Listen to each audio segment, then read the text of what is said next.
আওয়ামী লীগের বর্ষিয়ান নেতা তোফায়েল আহমেদ মারা গেছেন এবং তার মৃত্যুর পরে কিছু আক্ষেপ আছে যে শহীদ মিনারে তাকে শ্রদ্ধা জানাতে দেওয়া হলো না বা সংসদ ভবনে তার জানাজা হলো না, কিন্তু তাকে গার্ড অফ অনার দেওয়া হয়েছে। মাননীয় স্পিকার মেজর হাফিজ সাহেব, I was really surprised to see শহীদ প্রেসিডেন্ট জিয়াউর রহমান, তাকে তো যত অবমানন, মানে তিনি তো মৃত মানুষ, তার কবর থেকে লাশও তুলে ফেলা হবে কিনা। বারবার স্বীকার করেছি এগুলো করা ঠিক হয় নাই। এখন সেটা আমরা করেছি বলে আপনিও করতে থাকবেন, তো আলাপ টালাপ হচ্ছে, খাওয়া যাচ্ছে বলে যে আমাকে তো দায়িত্ব দিছে ওনাকে কাউন্টার করার জন্য। থাকে তোফায়েল আহমেদকে হ্যাঁ, ওনাকে দেখলে অনেকে সালাম দিতে ভয় পাইতেন, কারণ সালাম দিতে কারা ভয় পাইতেন? ভাবে যে হয়তো বা কর্নার্ড হয়ে যাবে। তাহলে আর এখনকার অসম্মাননার কথা এত সারপ্রাইজ না, না, কেন? না, দলের না, মধ্যেই তো তিনি সম্মানিত হন। না, না। নারায়ণগঞ্জের মেয়র তিনি মুক্ত হলেন, কারামুক্ত হয়েই তিনি সরকারকে ধন্যবাদ জানালেন। যদি পিয়াল সুলতানা রহমান এনার মানে ফেসবুকে খুব পাল্টাপাল্টি চললো, এখন দেখা যাচ্ছে নিঝুম মজুমদারকে আক্রমণ করছেন একদল। লীগের বহুত বড় বড় নেতা আছে, 50 বছর ধরে জেলা আওয়ামী লীগের সভাপতি, সেক্রেটারি, বেল বাট্টা নাই, অথচ অমির রহমান পিয়াল, সুশান্ত দাস সাহেব, নিঝুম মজুমদার সাহেব, তারা চাইলেই ফোন তুলে শেখ হাসিনার সাথে কথা বলতে পারে। রয়েছে শেখ হাসিনা দেশে ফিরবেন এবং তিনি বলেছেন তিনি এ বছরই দেশে ফিরবেন। চিন্ময় তার জামিন না হবে এবং যতক্ষণ না আওয়ামী লীগ 4 থেকে 5টা সফল একেবারে নিশ্চিদ্র হরতাল। চিন্ময়ের জামিনের সাথে শেখ হাসিনার ফেরার সম্পর্ক কি? আপনার সাথে প্রোগ্রাম করা খুব বিপদে থাকি, আপনি এত সূক্ষ্ম সব প্রশ্ন করেন। জিজ্ঞাসা করি, একজন বাংলাদেশি হিসেবে তিনি মানে জাতিসংঘ এটা খুবই গৌরবোজ্জ্বল একটা জায়গা, তিনি গেলেন, মানে শুভেচ্ছা জানানোর প্রয়োজন ছিল বলে মনে করেন কিনা? শুভেচ্ছা জানানো প্রয়োজন, কারণ ওটা বাংলাদেশের পদ, ওটা বাংলাদেশের পদ, ওটা খলিলুর রহমানের পদ না। আমাদের সাবেক পররাষ্ট্রমন্ত্রী জনাব হাসান মাহমুদ ভুলেছে, আমাদের দেশে নাতিপুতি ছেলে মেয়ে ফ্যামিলির কোনো মূল্য নাই, আমরা খুব সেলফ সেন্টার্ড পিপল, আমরা আছি নিজেদেরকে নিয়ে। আমার দাঁত পুড়ে যাইতেছে, তাও খোদার ফজলে হাত পা সবকিছু দিয়ে চাপে ধরে রাখি। We don't believe in retirement. আমাদের বাংলাদেশের ওসমান হাদির হত্যার রহস্য অনেকটা উদ্ঘাটন করলেন, স্বরাষ্ট্রমন্ত্রী অমিত শাহর দিকে আঙ্গুল তুলেন, একদম সরাসরি অভিযোগ করলেন। বাট একদম প্যান্ট খুলে ফেলতেছেন, এটা কি কালচার আমি ঠিক বুঝতে পারতেছি না।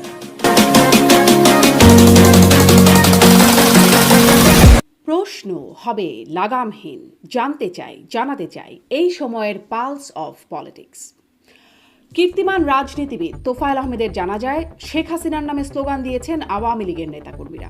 জানাজার মতো ধর্মীয় ভাব গাম্ভীর্যপূর্ণ আয়োজনে এমন স্লোগান কেন? জানাজায় উপস্থিত ছিলেন রিফর্মড আওয়ামী লীগের প্রস্তাবিত নেতা সাবের হোসেন চৌধুরী, তবে ছিলেন না সাবেক স্পিকার শিরিন শারমিন চৌধুরী। জানা যায় জীবদ্দশায় নিজ দল আওয়ামী লীগেই কোণঠাসা ছিলেন তোফায়েল আহমেদ, কিন্তু কেন? এদিকে আওয়ামী লীগের সঙ্গে চরম শত্রুভাবাপন্ন ডক্টর ইউনূস সরকারের অতি গুরুত্বপূর্ণ নীতি নির্ধারক, নিরাপত্তা উপদেষ্টা এবং বর্তমান বিএনপি সরকারের পররাষ্ট্রমন্ত্রী ডক্টর খলিলুর রহমান বিপুল ভোটে জাতিসংঘ সাধারণ পরিষদের সভাপতি নির্বাচিত হয়েছেন। এতে কি আন্তর্জাতিক মহলে বিপাকে পড়তে যাচ্ছে আওয়ামী লীগ? এবছরেই দেশে ফিরবেন এমন ঘোষণা দিয়েছেন শেখ হাসিনা। দৃশ্যমান বাধা বিপত্তি ছাড়াও তার দেশে ফেরায় আছে অদৃশ্য বাধা, কিন্তু সেটা কি? এসব নিয়ে আলোচনায় স্বপ্নধরা নিবেদিত পালস অফ পলিটিক্সে আমার আজকের অতিথি আওয়ামী লীগ নেতা রাশেক রহমান। জনাব রাশেক রহমান, আপনাকে স্বাগত জানাচ্ছি পালস অফ পলিটিক্সে আমার আজকের আয়োজনে। আপনাকে ধন্যবাদ। আপনি ভালো আছেন? আমি ভালো আছি, অনেক ধন্যবাদ আপনি যুক্ত হয়েছেন।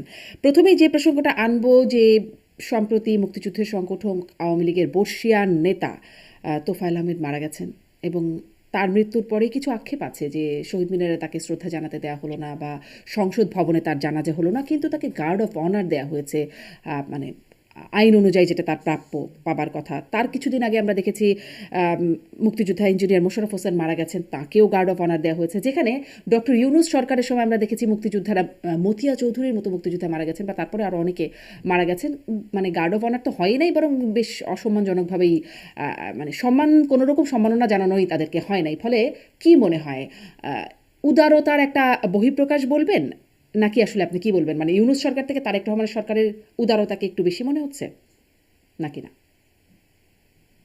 প্রথম কথা, ডক্টর মোহাম্মদ ইউনূস তো কোনো মানুষের পর্যায়ে পড়ে না। আপনাকে একদম পরিষ্কার ভাষায় কথাটা বলতে চাই। এখানে উদারতা অথবা অনুদার হওয়ার বিষয়ে আমি অবতারণা করব না, because he has somehow proven himself to be a monster, rather like a Demon. এখন আমার মনে যে দুঃখটা, সেটা হচ্ছে যে বেগম মতিয়া চৌধুরীর মতো একজন নেত্রী বাংলাদেশের জন্য যিনি নিবেদিত প্রাণ, তাদের পরিচয় আওয়ামী লীগের থেকে অনেক উপরে, বিকজ বাংলাদেশের সৃজনে তাদের একটা সরাসরি ভূমিকা ছিল এবং বাংলাদেশের রাজনৈতিক পট রচনায় তাদের নাম কোনোদিনই অস্বীকার করা যাবে না। গায়ের জোর দিয়ে অনেক কিছু করা যাবে, কিন্তু একাডেমিক্যালি চিন্তা করলে ইটস জাস্ট নট পসিবল। আপনি হিস্ট্রির চর্চা বলেন বা মুখে মুখে বাংলাদেশের গল্পের কথন বলুন, কোনো জায়গায় মতিয়া চৌধুরীকে অস্বীকার করার সুযোগ নেই। ঠিক একইভাবে জনাব তোফায়েল আহমেদ, আমি মনে করি জনাব মতিয়া চৌধুরীর থেকে অনেক বেশি ছাপিয়ে অনেক বড় একজন ব্যক্তিত্ব হিসেবে নিজেকে প্রতিষ্ঠিত করতে পেরেছেন এবং বাংলার মানুষের কাছে তার সেই অবস্থান আছে। সমস্যা হচ্ছে কি জানেন, এটা তো উদারতার বিষয় না। বিষয় হচ্ছে যে পৃথিবী চলে আইনে, পৃথিবী চলে প্রথায়, পৃথিবী চলে পৃথিবী ইংরেজি শব্দ প্রেসিডেন্টের মাধ্যমে চলে। এখন জনাব তারেক জিয়া, তিনি বাংলাদেশের প্রধানমন্ত্রী, একটা সংসদ সেখানে আছে। আপনি একবার চিন্তা করেন যে তোফায়েল আহমেদ সাহেব যখন জীবিত ছিলেন, বিএনপির মেয়র জনাব সাদেক হোসেন খোকা দীর্ঘদিন ক্যান্সারের সাথে যুদ্ধ করার পরে যখন ইন্তেকাল করেন, জনাব তোফায়েল আহমেদ ওয়াজ one of the first person to attend his জানাজা। ওনার জানাজায় তিনি উপস্থিত হন এবং তিনি পরিষ্কার গণমাধ্যমের সামনে একটা কথা বলেছেন যে আমার সাথে সাদেক হোসেন খোকা সাহেবের রাজনৈতিক মতপার্থক্য থাকতে পারে, কিন্তু জনাব সাদেক হোসেন খোকা একজন মুক্তিযোদ্ধা, একজন সাংসদ এবং তিনি একজন ভালো মানুষ, তিনি একজন রাজনীতিবিদ। এটা আমার দায়িত্ব তার জানাজায় অংশগ্রহণ করা। আমি আপনাকে রেকর্ডিংও দেখাতে পারবো, ইট ইজ দেয়ার। জনাব মওদুদ আহমেদ সাহেব যখন মারা গেছেন, তখনও কিন্তু তোফায়েল আহমেদ সাহেব he made it a point যে জনাব মওদুদ আহমেদের জানাজায় তিনি অংশগ্রহণ করবেন। আজকে কি হলো দেখেন, আমার দুঃখ আসলে আমাদের মাঝে যারা অ্যানার্কিস্ট হিসেবে আছেন, যারা ভালো মানুষদের ভালো কাজটাকে ছোট করে দেখাতে চান, তাদের সাথে আমি কথা বলে আমার সময় নষ্ট করতে যাব না। কিন্তু বাংলাদেশের সংসদের স্পিকার, মাননীয় স্পিকার মেজর হাফিজ সাহেব, I was really surprise to see যে ওনার একজন কলিগ জনাব তোফায়েল আহমেদ সাহেব, হোক না দুজন দুই দলের, তিনি 9 বারের সংসদ সদস্য। মাননীয় স্পিকার, আপনি তার প্রধানমন্ত্রী হবেন না, আপনি রাষ্ট্রপতিও হবেন না, আপনি ভারত হবেন না, বাংলাদেশের স্পিকার, এবং আপনি বাংলাদেশের মুক্তিযোদ্ধা এবং আপনি বাংলাদেশের সংসদ সদস্য। আপনি সাহস করে তোফায়েল আহমেদের মতো একজন কিংবদন্তি রাজনৈতিক পুরুষকে তাকে সঠিক সম্মান জানানোর জন্য সংসদে এনে জানাজা পড়াতে পারলেন না। এটা কি তোফায়েল আহমেদ সাহেবের ব্যর্থতা নাকি আপনার ব্যর্থতা? এটা ইতিহাসের খাতায় লেখা থাকবে। I am really surprised. এবং না মানে এত সারপ্রাইজডও বা কেন হচ্ছেন? ধরেন আপনাদের সময় তো মানে শহীদ প্রেসিডেন্ট জিয়াউর রহমান, তাকে তো যত অবমাননা, মানে তিনি তো মৃত মানুষ, তার কবর থেকে লাশও তুলে ফেলা হবে কিনা, সরানো হবে কিনা ইত্যাদি ব্যাপার স্যাপার, মানে এই বিষয়গুলো তো আরো আগেই খারাপ অবস্থায় চলে গেছে না, মানে সারপ্রাইজড হবার কি আছে? না না, আমি সারপ্রাইজ এই কারণে যে তোফায়েল আহমেদ সাহেব কোনোদিন মেজর জেনারেল জিয়াউর রহমানের লাশ তুলে ফেলার কথা জীবন ওনার মুখ দিয়ে বলছেন বলে আমার জানা ভাই। আপনি শুনেছেন কিনা আমি জানি না। না, আমি আওয়ামী লীগের অবস্থান বলছিলাম, দলীয় অনেক কর্মসূচি ছিল। হ্যাঁ, সো আই এম সারপ্রাইজড। এটা এগুলো এক। আর 2 নাম্বার হচ্ছে যে যেই দেশে রাজাকার আল বদর আল শাম যারা 30 লক্ষ মানুষকে হত্যা করতে পারে, 2.5 লক্ষ মানুষের সম্ভ্রম লুটে নিতে পারে, তাদের শোক প্রস্তাব আপনি সংসদে বলতে পারেন। আর তোফায়েল আহমেদ সাহেবের মতো কিংবদন্তি রাজনৈতিক পুরুষ, মুক্তিযোদ্ধা সংগঠক, হ্যাঁ, 69-এর গণ আন্দোলনের মহানায়ক, বঙ্গবন্ধুকে যিনি বঙ্গবন্ধু উপাধি দিয়েছেন, তার আপনি জানাজা পড়াইতে পারেন না। এখানে আমি কেন সারপ্রাইজ হব না আপনি বলেন? আমি আপনাকে, ব্যাপারটা হচ্ছে কি, সব তো আর আইনের ব্যাপার না, কিছু প্রথার ব্যাপার আছে। প্রথাগতভাবে ভালো কাজ, সঠিক কাজ করা বাংলাদেশে সম্পূর্ণভাবে বিপর্যস্ত হয়েছে। হ্যাঁ, আমাদের সময় তো আমরা অনেক কাজ করেছি, সেটা তো আপনার অনুষ্ঠানে এসে আমি বারবার স্বীকার করেছি, এগুলো করা ঠিক হয়নি। এখন সেটা আমরা করেছি বলে আপনিও করতে থাকবেন, তাহলে তার বাংলাদেশকে নিয়ে স্বপ্ন দেখার কোনো কারণ নাই। তাহলে আর বাংলাদেশকে নিয়ে আপনি যে প্রোগ্রাম করেন সেটাও করার কোনো কারণ নাই, আমারও এই প্রোগ্রামে আসার কোনো কারণ নাই। আমরা আশা করতে চাই যে কেউ কোথাও না কোথাও দাঁড়িয়ে থেকে সঠিক কাজটা করবেন, এবং যদি সঠিক কাজ কেউ না করেন, কেউ যদি অন্যায় করেন বা অসম্মান করেন, সেটা প্রতিবাদটাও আপনাদের মাধ্যমে আমরা করতে চাই। আমি আপনাকে, মানে তোফায়েল আহমেদ সাহেব একটা অ্যামেজিং লোক, বুঝলেন? আমি আপনাকে, উনি তখন কমার্স মিনিস্টার, হ্যাঁ, তো আমি একদিন রাত্রেবেলা ওনাকে ফোন করে বললাম যে চাচা, জুনিয়র চেম্বার অফ, মানে জেসিআই আপনি জানেন, ওরা গত প্রায় 10 বছর ধরে তাদের বাণিজ্যিক নিবন্ধন যেটা করা হয় মানে অ্যাসোসিয়েশন হিসাবে, এই নিবন্ধনের জন্য দাঁড়ে দাঁড়িয়ে ঘুরছে, তাদের নিবন্ধন হচ্ছে না। আমি আপনার কাছে রিকোয়েস্ট করতেছি আপনি একটু জেসিআই নিবন্ধনটা যদি করে দেন। আপনি জানেন যে ট্রেড বডির নিবন্ধন বাংলাদেশে খুব কঠিন কাজ, খুব দুরূহ, কারণ প্রত্যেক ক্ষেত্রে গন্ডগোল থাকে, ভাগাভাগি থাকে, বিভক্তি থাকে, গ্রুপিং থাকে। তিনি আমাকে বললেন যে তুমি আগামীকালকে 10:30টার সময় আমার মিনিস্ট্রিতে আসবা, বাট জেসিআই যে সভাপতি তাকে সাথে নিয়ে আসবা। কাজটা করবেন কি করবেন না উনি বলেন না, আমাকে 10:30টার সময় যেতে দেবে। আমি 10:30টার সময় গেছি। তো তখন আমি নতুন টক শো করি, বুঝলেন, এটা বোধহয় 2010-11, তখনও লোকজন আমাকে ভাবে চেনে না।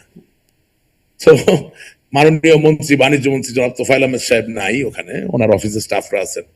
বাংলাদেশে যা হয় যে মন্ত্রীর থেকে মন্ত্রীর স্টাফদের গরমটা একটু বেশি থাকে আর কি। উনি আসেন নাই, কখন আসবেন জানি না, চলতেছে। তা আমি ওনাকে বললাম যে ভাই আমি কি একটু অপেক্ষা করতে পারি, উনি তো আমাকে 10:30টায় আসতে বলছেন। হ্যাঁ ঠিক আছে, এখানে বসেন। বসে আছি। তা আমি ওনাকে 2বার রিং করেছি, উনি ফোন ধরেন নাই। ওনাকে SMS করলাম, চাচা আমি আপনার মিনিস্ট্রিতে। After half an hour, 30 minute পরে তিনি আমাকে ফোন করে বলতেছেন যে বাবা আই এম সরি, আমি একনেকের মিটিং এ ছিলাম, মাননীয় প্রধানমন্ত্রীর সামনে তো ফোন ধরা যায় না, আই এম কামিং, তুমি কোথাও যাবা না, ইউ জাস্ট বি দেয়ার। কথা ইটস তোফায়েল আহমেদ।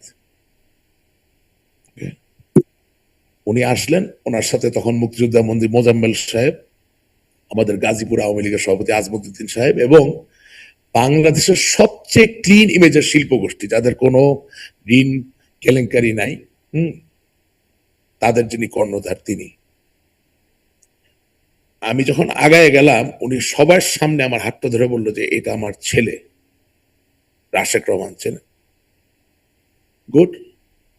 ওনার রুমের ভিতর নিয়ে গেল, উনি আমাকে বসাইলেন, আমাকে বললেন তোমার কি লাগবে। তো আমি জেসিআই তখন যে সভাপতি, আমি এখানে নামগুলো বলতেছি না কারণ আমাদের সাথে পরিচয় থাকলে এখন অন্যায় হয়ে যায়, তো আমরা তো ফ্যাসিবাদের দোষর, সুতরাং আমি নাম ছাড়া কথা বলছি। আমি বললাম যে চাচা তারা প্রায় 10 বছর ধরে they are trying to get their organisation registered with the ministry of commerce, আপনি যে একটু বলে দিতেন।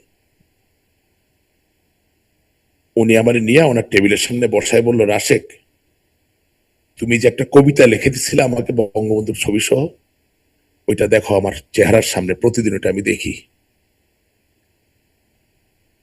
And then he called the secretary, সচিবকে ফোন করে বলল যে আশিকুর রহমানের ছেলে রাশেক রহমান আমার সামনে আছে, জেসিআই এর রেজিস্ট্রেশন কবে দিবেন বলেন। আমি কিন্তু বুঝতেছি ওই দিক থেকে সচিব বলতে স্যার করে দিব, দেখব। উনি বললেন no, you tell me when. সচিব মহোদয় বলল স্যার সোমবার। বলে সোমবার কিন্তু ঠিক থাকতে হবে, this is a minister, this is a leader. Believe me, ফোনটা রাখলো, সচিব চলে আসছে ওনার রুমে, আয়সা বলতেছে সোমবার দিন কিছু করার লাগবে না, আমরা সব করে পাঠাই দিব। এখন আমি কথা বলতেছি এই কারণে, মন্ত্রীকে ভয় না পাইলে, ভক্তি না থাকলে, সম্মান না থাকলে, can you run a ministry? He was one of the most successful commerce minister Bangladesh ever had, because যারা সিন্ডিকেট করে, যারা গরিবের পায়ে লাথি মারে, তারা তোফায়েল আহমেদের ভয় পাইতো। জি, আপনি মন্ত্রীকে ভয় পাবে বা মন্ত্রীর এক্সাম্পল দিচ্ছেন যে এরকম হওয়া উচিত। ধরেন বাকি আপনাদের আরো যারা মন্ত্রী হয়েছেন পরে, আসি তারা তোফায়েল আহমেদের ভক্তি করত, যা বলতো তা শুনতো। অ্যামেজিং লোক, বুঝলেন। পরবর্তীতে ওনাকে দেখলে অনেকে সালাম দিতে ভয় পাইতেন, কারণ আমাদের দলের ভিতর অনেক আলাপচারিতা চলে, তো বিভিন্নভাবে বিতর্কিত করে ফেলা একটা ব্যাপার থাকতো। সালাম দিতে কারা ভয় পাইতেন? বঙ্গবন্ধুর যারা মতলববাদ, যারা আওয়ামী লীগের সুবিধা করতে চায়, যারা আওয়ামী লীগ থেকে সুবিধা নিতে চায়, ওনাকে সালাম দিলে তারা আওয়ামী অনেক লীগের অসুবিধা হবে কেন? ভাবে যে হয়তো বা কর্নার্ড হয়ে যাবে। কারণ উনি যখন সাকসেসফুলি ওনার কমার্স মিনিস্ট্রির দায়িত্বটা শেষ করলেন, তারপরে নতুন করে 1975 সালের 15 আগস্টে বঙ্গবন্ধুকে হত্যা করার পরে ওনার ভূমিকা কি ছিল সেটা নিয়ে একটা আলাপচারিতা ভাসানো হলো। ওয়ারেজ আপনি দেখেন, এমন কোন লোক ছিলেন না 1975 সালের 15 আগস্টে যারা বঙ্গবন্ধুকে হত্যা করার যে ষড়যন্ত্র বা চক্রান্ত তার সামনে নীরব ভূমিকা পালন করেন নাই। আমি বলছি না এটা খুব বীরত্বের কাজ, আমি বলছি যে ইতিহাস যদি আপনি ঘাটেন এমনও লোক দেখবেন যে ওনার সাথেই মন্ত্রী হয়েছেন, যেমন ধরেন বিমান বাহিনীর প্রধান একে খন্দকার, আমরা তাকে মন্ত্রী বানাইছি 2 বার না 3 বার। কই বঙ্গবন্ধু হত্যাকাণ্ডের পরে তো সে কিছু করে নাই, সে কিছু বলে নাই। আমি এরকম লক্ষ উদাহরণ দিতে পারি, হাজার উদাহরণ দিতে পারি, but what I am trying to tell you যে উনি শেষ জীবনটা একটু নিগৃহীত ভাবেই কাটিয়েছেন। এবং মজার বিষয় কি জানেন, ওই কমার্স মিনিস্টার যেদিন বলে দিলেন উনি সচিবকে, কাজ শেষ করে বের হলাম, ওনার এলাকারই বৃহত্তর এলাকার এক এমপি মন্ত্রীও ছিল, সিকি মন্ত্রী ছিল, আমাকে ফোন করে বলছে দোস্ত তোমার রাত্রেবেলা দাওয়াত দিতে চাই, আমার বাসায় আইসো, খাওয়া দাওয়া করবো। আমাকে দোস্ত দোস্ত বলে আরেক মন্ত্রী। তো সন্ধ্যাবেলা গেলাম, তো আলাপ টালাপ হচ্ছে, খাওয়া হচ্ছে, বলে যে আমাকে তো দায়িত্ব দিছে ওনাকে কাউন্টার করার জন্য। কাকে? তোফায়েল আহমেদকে? হ্যাঁ হ্যাঁ, কে দায়িত্ব তাই বললাম দিয়েছে? না না ওগুলোতে যাবো না, আপনি করবেন না। তাই বললাম যে বেস্ট অফ লাক। তো ওই দোস্ত মন্ত্রী যে আমার, মানে যে আমাকে দোস্ত দোস্ত বলে, সে তো মন্ত্রী, আমি তাকে বলি মাননীয় মন্ত্রী, দোস্ত বলি না। I try to do the right thing. তারে 3 মাস পরে বললাম যে হাউ আর থিংস গোয়িং, মানে কাউন্টার কেমন হইতেছে? বলে আরে ভাই ওনারে কি কাউন্টার করা যায়? উনি তো বাংলাদেশের ইতিহাসকে ধারণ করে, he himself is a institution. এসব জিনিসের মধ্যে দিয়ে তোফায়েল আহমেদ সাহেব গেছেন, মানে তার সন্তানের থেকে কম বয়স বা ওই বয়সের লোকজনকে দিয়ে অনেক সময় বিড়ম্বনা মধ্যে ফেলানোর তাহলে চেষ্টা আর করা এখনকার হয়েছে। Anyways, অসম্মাননার কথা বলছি আল্লাহ কেন? তাআলা তাকে যেখানে যাক। জি, তাহলে আর এখনকার অসম্মাননার কথা এত সারপ্রাইজ না না হচ্ছে কেন? না দলের না মধ্যেই তো তিনি সম্মানিত না হন। না না না না, আমি সারপ্রাইজ হচ্ছি কেন? আমি সারপ্রাইজ হচ্ছি এই কারণে যে আমাদের অন্যান্য দলের যারা সংসদ সদস্য তারাও তো একদিন মৃত্যুবরণ করবেন। জি, এখন তোফায়েল আহমেদ সাহেব মৃত্যুবরণ করেছেন, তিনি তার জানাজা হচ্ছে, একজন পুলিশ অফিসার গিয়ে তাকে ভালোবাসে এমন একজন লোককে লাঠি চার্জ করছে। একবার তো পুলিশ অফিসারকে চিন্তা করতে হবে, তারও তো জানাজা হবে। মানুষের কিছু সোলাম রাইটস থাকে। আপনি জেলে আছেন, আপনার বাবা মা মারা যাচ্ছে, আপনি তো পেরোলে যেয়ে তার জানাজা পড়তে পারবেন। এগুলো হচ্ছে একদম অন্তিম চূড়ান্ত অধিকার মানুষের। একটা মানুষ দেশের জন্য এত কিছু করলেন, হ্যাঁ কেউ তো পারফেক্ট না, আপনার তাকে ভালো লাগতেও পারে নাও লাগতে পারে, কিন্তু তার লাস্ট রাইট, তার সব যাত্রার যে অধিকার, সেই অধিকারটুকু আপনি দিবেন না, সেই জায়গায় তো সারপ্রাইজড আমি হবই। কিন্তু ধরেন সেইখানে সেই চূড়ান্ত বা অন্তিম যে অধিকারের কথা আপনি বলছেন, জানা যা খুবই মানে ভাব গাম্ভীর্যপূর্ণ একটা ধর্মীয় আচার অনুষ্ঠান এটি। সেখানে গিয়ে যেমন সাংবাদিক আনিস আলমগীর জয় বাংলা স্লোগানের তিনি একটু সমালোচনা করেছেন। আমি আরও দেখছিলাম, এই শুধু এটা না, ওখানে বলা হচ্ছে যে শেখ হাসিনা আসবে, বাংলাদেশ হাসবে, শেখ হাসিনা শেখ হাসিনা এরকম স্লোগান দেওয়া হচ্ছে। মানে মানে স্লোগানের রাজনীতিটা করা কি খুব ভালো হলো জানা যায়? আচ্ছা শোনেন, প্রথম কথা হচ্ছে আনিস আলমগীর ভাই উনি সাহসী মানুষ, আই অ্যাপ্রিসিয়েট হিজ কারেজ। কিন্তু মাঝে মাঝে বলতে বলতে আমরা অনেক সময় একটু বেশি বলে ফেলি। হ্যাঁ, তোফায়েল আহমেদের জীবনের শুরু থেকে শেষ পর্যন্ত জয় বাংলা ছাড়া কি ছিল?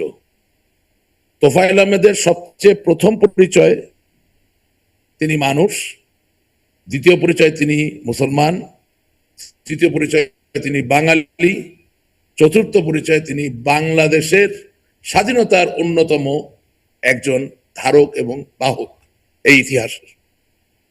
তার জানা যায় আপনি জয় বাংলা বলবেন না তো কি পাকিস্তান জিন্দাবাদ বলবেন? কেউ যদি আবেগে বলে থাকে এটা কি কম হয়েছে নাকি? বলা ঠিক হয়েছে কি হয়নি আমি জানি না, আমি আমি সেটা নিয়ে ঢুকতে চাই না। আমার কথা হচ্ছে আমি বিশ্বাস করি আত্মায়।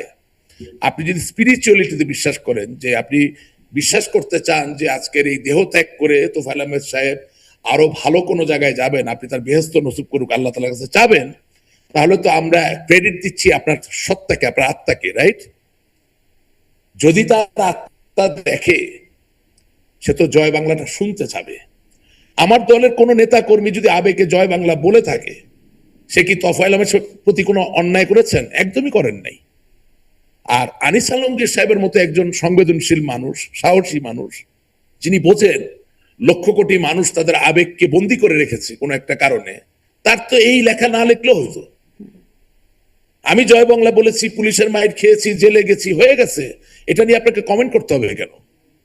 You don't have to talk about everything. আপনি নিশ্চয়ই তিনি কি না কমেন্ট না না করবেন না নিশ্চয়ই না তিনি বুঝে না গেছেন। না না আমি পার্থিব যুক্তি আপনাকে দেই। আপনি যদি মুক্তিযোদ্ধা হিসেবে মৃত্যুবরণ করেন, আপনার লাশে জাতীয় পতাকা মোড়ানো হচ্ছে, এতে কি আপনার সওয়াব বাড়বে না কমবে? কিছুই তো হবে না, এটা সম্মান, কারেক্ট?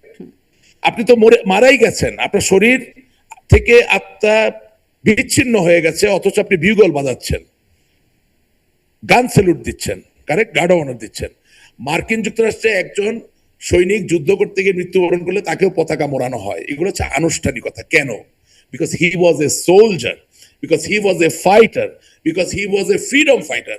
তোফায়েল আহমেদ সাহেবের জন্য জয় বাংলা স্লোগান তার জানাজায় বা যে কোনো জায়গায় একইভাবে তাকে ওই পতাকা পরিয়ে দেওয়ার মতোই একটা ব্যাপার। ধরুন It's very simple. আরো বাকি যে স্লোগান দেখলাম যে যখন সাবির হোসেন চৌধুরী যাচ্ছিলেন তাকে ঘিরে শেখ হাসিনা স্লোগান, শেখ হাসিনা আসবে, বাংলাদেশ আসবে, এমন স্লোগান আসছিল। হ্যাঁ, কেন না? শেখ হাসিনাকে ভালোবাসার জন্য বা শেখ হাসিনাকে সমর্থন করার জন্য আপনি লক্ষ লক্ষ লোককে বিনা বিচারে গ্রেপ্তার করে রাখলে কেন তারা শেখ হাসিনার কথা বলবে না? না, বলবে নিশ্চয়ই বলবে। No, no, আমি বলছিলাম no, যে no. জানাজার জন্য কি এটা একটা অ্যাপ্রোপ্রিয়েট জায়গা? না, শুনেন, আপনি যখন নিগৃহীত, নিষ্পেষিত, লাঞ্ছিত, তখন আপনি অ্যাপ্রোপ্রিয়েট জায়গা খুঁজবেন, নাকি আপনার আউটবার্সটাই সঠিক হবে? হ্যাঁ, আমি আপনার বাসায় বেড়াতে গেলাম, আপনার বাসায় আমি পড়ে ব্যথা পেলাম, আহত হলাম, এখন হাসপাতালে গিয়ে আর্তনাদ করব না আপনার বাসায় আর্তনাদ করব? হ্যাঁ, এটা চিন্তা করার সুযোগ কিন্তু কিছু কিছু বিশেষ সময়ে নাই। এবং অবশ্যই সাবির হোসেন চৌধুরী সাহেব for sure he is one of the most celebrated leaders at this moment, কারণ তিনি নিজের ভাবমূর্তিকে পরিষ্কার রাখতে পেরেছেন।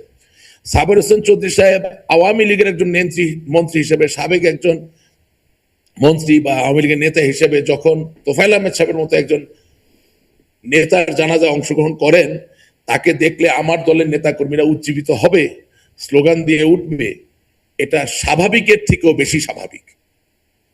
এখানে অস্বাভাবিকতা খুঁজে পাওয়ার কোনো ব্যাপার নাই। এবং সবচেয়ে বড় কথা, দেখেন, আওয়ামী লীগের কোটি কোটি নেতাকর্মী যারা বাংলাদেশে আটকে আছে, তারা আজকে একজন সঠিক নেতা খুঁজে পাওয়ার চেষ্টায় আছেন, যারা নেত্রীর পারপাসটা সার্ভ করবে, আওয়ামী লীগের পারপাসটা সার্ভ করবে।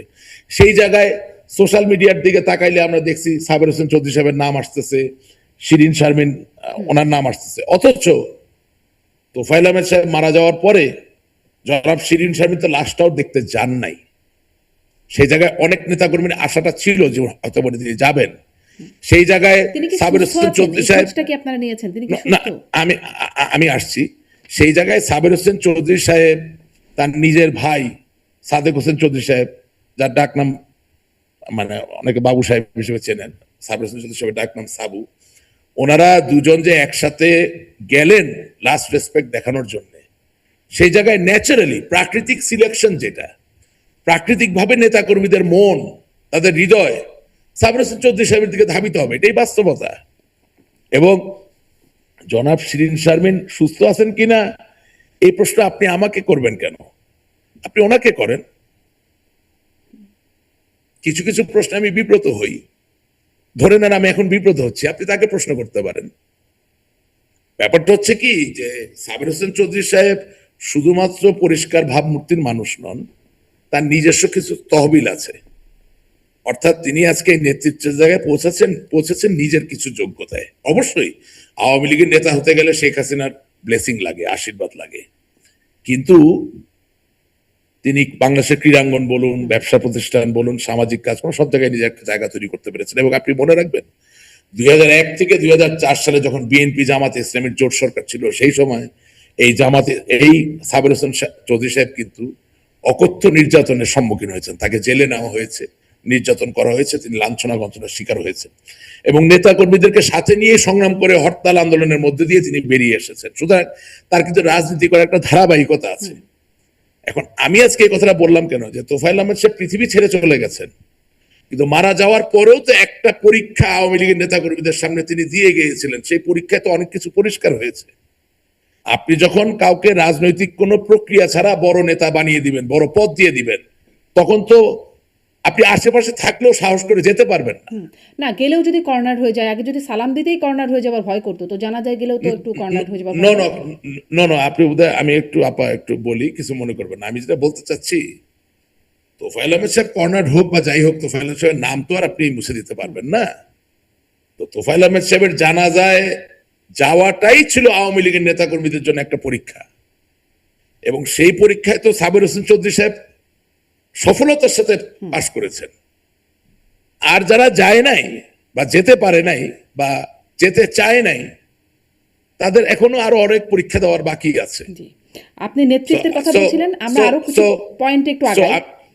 আমি পজিটিভ জায়গা থেকে বলতে চাচ্ছি যে আজকে যদি বঙ্গবন্ধু কন্যা জননেত্রী শেখ হাসিনা দূরে থেকেও সাবের হোসেন চৌধুরী সাহেবকে কাজে লাগাতে চান দলের জন্য, আমার মনে হয় ফলাফল ভালো হবে, খারাপ হবে না।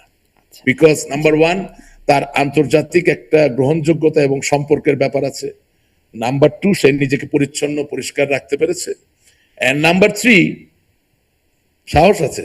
জি, নেতৃত্বের কোন পর্যায়ে আপনি তাকে, মানে আপনি একরকম রেকমেন্ডেশন দিচ্ছেন, এই রেকমেন্ড কোন পর্যায়ের জন্য করছেন?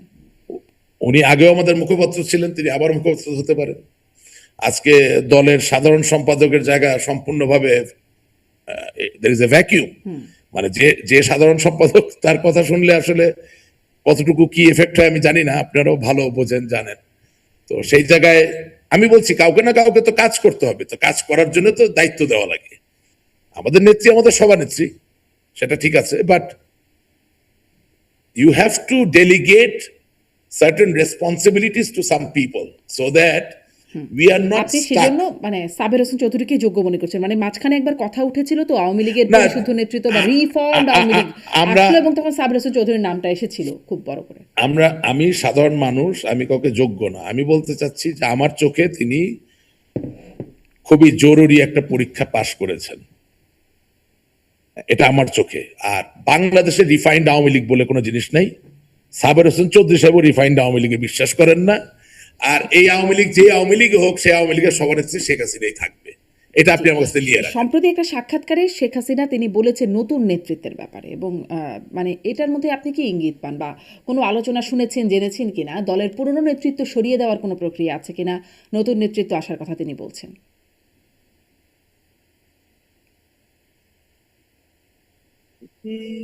না, মানে পুরানো নেতৃত্বের দাবিদারি যারা আছে তারাই সামনে আসবে মনে হয়। পুরনো নেতৃত্বের দাবিদারি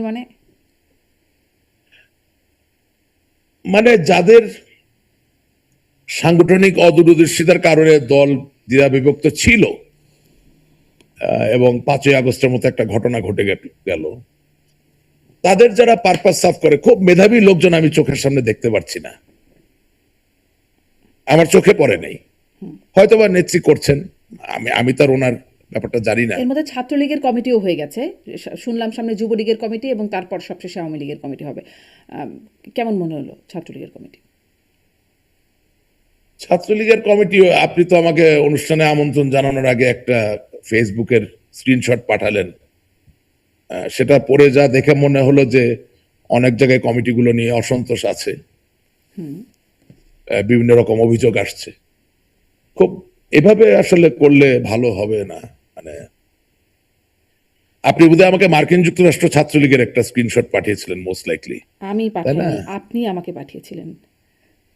ও আচ্ছা, হ্যাঁ। তো এই ধরনের অভিযোগগুলো আসতেছে যখন আপনি আমাকে জিজ্ঞেস করেন।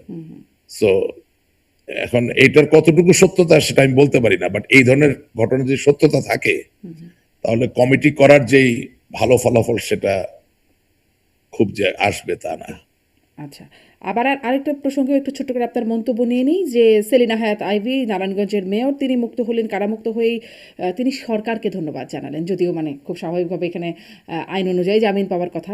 সেই প্রক্রিয়াটা তো আমাদের এখানে সবসময় বিচ্যুত, ফলে তিনি হয়তো সে কারণে সরকারকে ধন্যবাদ জানিয়েছেন। আপনার কাছে মানে কেমন মনে হলো? আবারও প্রথম প্রশ্ন, যে সরকার কি উদার বলে মনে হচ্ছে আপনাদের জন্য এখন, আওয়ামী লীগের জন্য? প্রথম কথা হলো যে আমি তো একটা আওয়ামী পরিবারের সদস্য, এবং আমার শৈশব থেকেই তো ছাত্রলীগের সাথে আমি জড়িত। আমি আমার রাজনৈতিক জীবনে কোনোদিন আওয়ামী লীগের কোন নেতা বা কর্মী মুক্ত হওয়ার পরে সরকারকে ধন্যবাদ দিয়েছে, জামিনে তাও আবার, বা আদালতকে ধন্যবাদ দিয়েছে, এটা আমি দেখি নাই। I don't understand. মানে হয়তো এটার পিছনে কোনো মহাকৌশল থাকতে পারে যে আমরা প্রথমে সরকারকে ধন্যবাদ দিলাম, তারপর সরকার বিরোধী আন্দোলন গড়ে তুললাম, থাকতে পারে, আমি জানি না। বাট বাট আমি আদালতকে যদি ধন্যবাদ দিতে যাই, দিতেই পারি। জামিনে মুক্ত হলাম, কিন্তু আমার থেকেও কম সম্পর্কিত যারা আওয়ামী লীগের রাজনীতির সাথে, তারা যে জেলে পড়ে আছে আজকে 2 বছর ধরে, তারা মুক্ত না হওয়া পর্যন্ত আমি আদালতকে ধন্যবাদটা দিচ্ছি কিসের উপর ভিত্তি করে? তিনি আওয়ামী লীগ নেতা নেতৃত্বের কথা বলেন নাই অবশ্য, কিন্তু তিনি আরো অনেক মায়েরা আছেন আদালতে, অনেক মায়েরা। হ্যাঁ হ্যাঁ হ্যাঁ হ্যাঁ, এক্স্যাক্টলি, অবশ্যই উনি তো মহিলাদের জেলে ছিলেন, মায়েদের কথাই বলবেন, কিন্তু মায়েদের পাশাপাশি বাবারাও তো আছে, ভাইরাও আছে। এবং তার থেকে বড় কথা হচ্ছে উনি তো শীর্ষ পর্যায়ের নেতা, ওনার প্রতি অনেক respect, she is a fighter. But যারা তার থেকে কম সংযুক্ত দলের সাথে বা সংগ্রাম আন্দোলনে, তারা যখন বিনা বিচারে পড়ে থাকে, তখন আপনি আদালতকে যদি ধন্যবাদ দিয়ে বসেন, তাতে করে আদালত খুশি হয়ে আরো বেশি বেশি জামিন দিতে পারে, আবার খুশি হয়ে জামিন দেওয়া বন্ধ রাখতে পারে, যে ধন্যবাদ তো পেয়েই গেছি, স্বীকৃতি পেয়ে গেলাম আওয়ামী লীগের বড় নেতার কাছ থেকে, এটাকে এখন ইংরেজিতে ট্রান্সলেশন করে সারা দুনিয়ায় দিয়ে দেওয়া যাবে যে সরকারকে ধন্যবাদ দিচ্ছে তাদের উদারতার জন্য, আদালতকে ধন্যবাদ দিচ্ছে তাদের উদারতার জন্য। So like it's like a double edge, শাঁখের করাতের মতো, ডাবল এজ সোর্ড। আমরা যখন বড় নেতা হব, নেত্রী হবো, কি বলবো না চিন্তা করেই বলা দরকার। যাক, আমি বেশি কিছু বলতে চাই না, যা বলি তাই দোষ হয়। মানে ছোট পয়েন্টে আসলে দোষটা ধরে কে, সেটা হচ্ছে প্রশ্ন। যা বলি তাই দোষ হয়, দোষটা ধরে কে আপনার? ধরেন এই যে বেচারা যে ছেলেটার আমি পোস্টটা দেখলাম, আপনার সাথে শেয়ার করলাম, হ্যাঁ, ও তো খুব ডেডিকেটেড আওয়ামী লীগার। ধরেন আপনার অনুষ্ঠানে যখন আমি আসতাম, তখন তো এরাই, মানে এদের সাপোর্টাররাই ধরেন বিভিন্ন রকম অভিযোগ অনুযোগ, বিভিন্ন রকম দোষারোপ করা, গালিগালাজ করা, এইসব জিনিস করেছে। এখন আজকে তার পোস্ট পড়ে দেখলাম যে এই যে তেলবাজির যে সংস্কৃতি, এটার মধ্যে সে ঢোকার কারণে আজকে সে নিজেই সেটা শিকার। একটা কমিটি হচ্ছে, সেই কমিটিকে দিয়ে তারা কাজ করাবে, তারা নেতৃত্ব দিবে, তারাই কিছু জানে না, এখন সে আবার নিজে। তার মানে কি, এতদিন ধরে আপনার অনুষ্ঠানের হিসাবে কি বলেছি? আমি বলেছি যে দলের শৃঙ্খলা এবং দলের যে প্রথা, যে আইন, সেই অনুযায়ী যেভাবে কাজ করার কথা, সেভাবে কাজগুলো হয় নাই বা হচ্ছে না। এবং তখন আপনি তো আপনার ইউটিউব চ্যানেলে দেখেছেন যে অকথ্য ভাষায় গালিগালাজ, আমার ফেসবুকে সব জায়গায় বেয়াদবি করার একটা টেন্ডেন্সি। এখন যারা এগুলা করেছে তারা নিজেরাই এগুলোর শিকার। Because you see at the end of the day, এই যে নিজেরাই শিকারের মধ্যে আমরা দেখছি আওয়ামী লীগের যারা পক্ষে অ্যাক্টিভিস্ট, এটা নিয়ে আগেও একদিন কথা বলেছি, সামনে মানে মাঝখানে দেখলাম একজন মানে দুজনের মধ্যে খুব গন্ডগোল, সেটা নিয়ে বাকিরাও আরো গন্ডগোল শুরু করলেন। অমি পিয়াল, সুলতানা রহমান, এনার মানে ফেসবুকে খুব পাল্টাপাল্টি চললো। এখন দেখা যাচ্ছে নিঝুম মজুমদারকে আক্রমণ করছেন একদল। মানে এরকম কেন হচ্ছে? আওয়ামী লীগের অ্যাক্টিভিস্টদের এই দ্বন্দ্বের কারণ কি? দেখেন, আমাদের বক্তব্য খুব সহজ। আওয়ামী লীগের রাজনীতি করার অধিকারকে প্রতিষ্ঠিত করতে হবে। বঙ্গবন্ধুর যে দর্শন, যে আদর্শ, বঙ্গবন্ধুর যে স্বপ্ন, সেটাকে আবার বাংলাদেশে প্রতিষ্ঠিত করতে হবে এবং বাংলাদেশকে একটা গণতান্ত্রিক সামাজিক মূল্যবোধে পুষ্ট, জাতীয়তাবাদে পুষ্ট এবং ধর্মীয় নিরপেক্ষতা সবকিছুকে সুন্দরভাবে দাঁড়া করানোর মতো একটা দেশ, যেটা মানুষ দেখবে, অনুসরণ করার চেষ্টা করবে, ভালো বলবে। এটাই তো স্বপ্ন, এটা কমন গোল। সকলে যতগুলো নাম বলেছেন প্রত্যেকের জন্য কমন গোল। হ্যাঁ, প্রবলেম হয়ে যাচ্ছে যে আমরা তো 17 বছরে কম্পিটিশন শিখাই নাই, আমরা 17 বছরে অ্যাটাক করা শিখিয়েছি। প্রতিযোগিতা আর আক্রমণ দুটোর ভিতরে দূরত্বটা খুব বেশি না, কিন্তু আপনি যখন ফুটবল খেলতে যাবেন, আপনি প্রতিযোগিতা করছেন, আপনি মনের শরীরে অন্য খেলোয়াড়ের কাছ থেকে বল নেওয়ার চেষ্টা করবেন। আবার আপনি প্রতিযোগিতার ভাবকে ফেলে দিয়ে অন্য খেলোয়াড়কে লাথিও মারতে পারেন, সেটা আক্রমণ। এখন যাদের নাম বলছেন তাদেরকে আমি অত ভালো চিনি না, বাট তারা সকলে দলের জন্য কাজ করেন, তারা সকলে দলের কথা বলেন। আমি তাদেরকে আমার হৃদয়ের অন্তঃস্থল থেকে অভিবাদন জানাই। কিন্তু তাদেরকে এটাও বলতে চাই, ভাই, আপনারা প্রতিযোগিতার নামে যদি একে অপরকে আক্রমণ করা শুরু করেন, তাহলে তো we will not stand anywhere. আপনি সমালোচনা করতে পারেন, সমালোচনা আপনি বলতে পারেন এটা করা উচিত, এটা করা উচিত না, দ্যাটস আনাদার থিং। বাট একদম প্যান্ট খুলে ফেলতেছেন, এটা কি কালচার আমি ঠিক বুঝতে পারতেছি না। আপনি মানুষের ঘরে ঢুকে যাচ্ছেন, কার ছেলে মেয়ে কি করে, সে কিভাবে ঘুমায়, কিভাবে রান্না করে, কি কাপড় পরে, কয় গ্লাস মদ খায়, কয় কটুক মাদক খায়, কোথায় কি করছে, ইটস রিডিকুলাস। সো আমাদের কালচার অফ কম্পিটিশন ফিরিয়ে আনায় দোষের কিছু নাই, but culture of attack and moreover so personal attack, that's a very dangerous thing. And আমি শুধু আপনাকে এতটুকু বলতে পারি যে ওনারা নিজেরা ঝগড়াঝাটি বন্ধ করে দিয়ে যদি দলের জন্য কাজ করতে পারেন, ফলাফল ভালো হবে এক সময়। তা তো বটেই, কিন্তু সেটি খুব মানে পাবলিকলি দেখা যাচ্ছে এখন এই দ্বন্দ্বের বিষয়টা খুব খুবই পাবলিক, খুবই একজন খুব একজনকে খুব attack খারাপ করতে ভাবে গিয়ে দেখা বলছিলেন। যাচ্ছে। জি, সবচেয়ে এই সময় অন্যতম আলোচিত, অন্তত আওয়ামী লীগের মধ্যে তো বটেই আলোচিত খবর হচ্ছে শেখ হাসিনা দেশে ফিরবেন, এবং তিনি বলেছেন তিনি এ বছরই দেশে ফিরবেন। যাতে তার যা হয় হোক, তিনি বলছেন ফাঁসির মঞ্চ রেডি করো, জেলখানা রেডি করো, এ বছরই দেশে ফিরবেন। বাস্তবতাটা কি এরকম? এই প্রশ্ন আমি করেছিলাম আবু সাইদ আল মাহমুদ স্বপন, সাবেক হুইপ, তাকে করেছিলাম, তিনিও জোর করে বলেছেন এ বছরই কোনো শুভক্ষণে ফিরবেন। আমি করেছিলাম এস এম কামালকে, তিনি বলেছেন যে এ বছরই কিনা তিনি ফিরবেন, এ বছর হোক সামনের বছর হোক কখনো ফিরবেন, মানে একটু অস্পষ্ট হয়ে গেল। যদিও শেখ হাসিনার মুখে শুনেছি এ বছরই ফিরবেন। আসলে বাস্তবতা কি এরকম মনে হচ্ছে? ওনারা তো কেন্দ্রীয় নেতা, তো ওনারা যে কথা বলবেন সেটা তো ওনাদের অবস্থানকে আরো সুসংগঠিত করার জন্য বলবেন। হ্যাঁ, আর আমি তো আপনার এখানে কেন্দ্রীয় নেতা হিসেবে আসি না, আমি আসি আওয়ামী লীগের একজন সমর্থক হিসেবে। আমি চোখে যা দেখি, কানে যা শুনি, মানুষ যা বলে, যা লেখে, সে দেখে একটা জায়গায় আমি একটা মানে ডিরাইভ করার মধ্যে দিয়ে একটা জায়গায় পৌঁছাই। প্রথম কথা হচ্ছে ইনশাআল্লাহ আমাদের নেত্রী ডিসেম্বরের মধ্যে দেশে ফিরে আসুক, এটাই তো আমরা সকলে চাই। কিন্তু ঠিক একইভাবে ওনার নিরাপত্তা 100% নিশ্চিত না হলে জেদের বসে উনি দেশে চলে আসলেন, এটা আবার আমি চাই না। কারণ ওনার নিরাপত্তাটা হচ্ছে গুরুত্বের জায়গায় 1 নম্বরে অবস্থান করবে। ওনার কি খুব বেশি কিছু প্রমাণ করার আছে? আপনি 5ই আগস্টে কতগুলো মিথ্যা ভ্রান্ত স্বপ্ন দেখিয়ে একটি গণ অভ্যুত্থান করেছেন, কোন প্রতিশ্রুতি তো আপনারা বাস্তবে রূপান্তরিত করতে পারেননি। সুতরাং শেখ হাসিনাকে কি প্রমাণ করতে হবে? আপনারা বললেন বৈষম্য বিরোধী বাংলাদেশ বানাবেন, কোথায় বৈষম্য বিরোধী? আরো বৈষম্য বেড়েছে। আপনারা বলেছেন গণতান্ত্রিক বাংলাদেশ বানাবেন, কিসের গণতন্ত্র? কোথায়? আপনারা বলেছেন শান্তি আইন শৃঙ্খলার বাংলাদেশ বানাবেন, মবক্রেসি মবের বাংলাদেশ বানিয়েছেন। সুতরাং নেত্রীকে কোনো কিছু প্রমাণ করার জন্য নিজের নিরাপত্তাকে ঝুঁকির মধ্যে ফেলে, প্রাণটাকে ঝুঁকির মধ্যে ফেলে দেশে আসার প্রয়োজন আছে বলে আমি মনে করি না। এটা আমার ব্যক্তিগত জায়গা। নেতৃত্ব এটাই বলছেন, তিনি তো এটাই বলছেন যে ঠিক আছে, ইউনূসের না সরকারকে না মবে দেখেছেন, এবার তারেক রহমানের সরকারকেও দেখুন। না না, মানে তার আমি তো বক্তব্য বললাম, এরকম। হ্যাঁ, না আমি তো বললাম যে ইনশাল্লাহ তিনি দেশে ফিরে আসুক, বাট এটার অন্যতম শর্ত হচ্ছে তার নিজের নিরাপত্তা।